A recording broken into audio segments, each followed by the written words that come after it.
Solucil, tu socio tecnológico.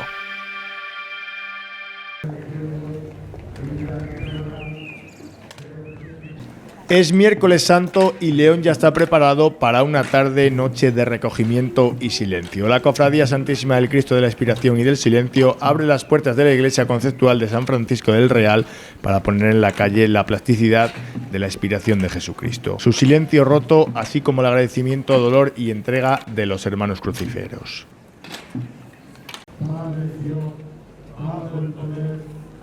Vestidos de blanco y morado, manteniendo su esencia de religiosidad, los hermanos cofrades han puesto en las calles de León esta procesión íntima cuyo silencio se ha respetado por los cientos de feligreses que se han agolpado en las alceras a su paso.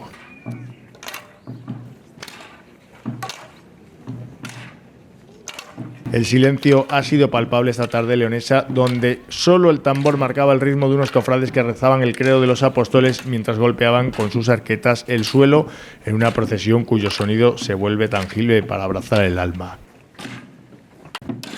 Entre los papones destaca el numeroso grupo de crucifigueros portando cruces penitenciales. Sus promesas y peticiones se han dejado ver en un caminar descalzo y sordo, donde nadie conoce cuál es su razón para portar estas cruces como petición o agradecimiento. Así ha discurrido este miércoles santo con un recorrido que atraviesa el corazón de la ciudad en una procesión callada y sobria que recuerda tiempos del pasado y donde el silencio ha imperado en casi todo el recorrido hasta llegar a la Plaza de la Inmaculada, donde tiene lugar el rezo comunitario a la Salve.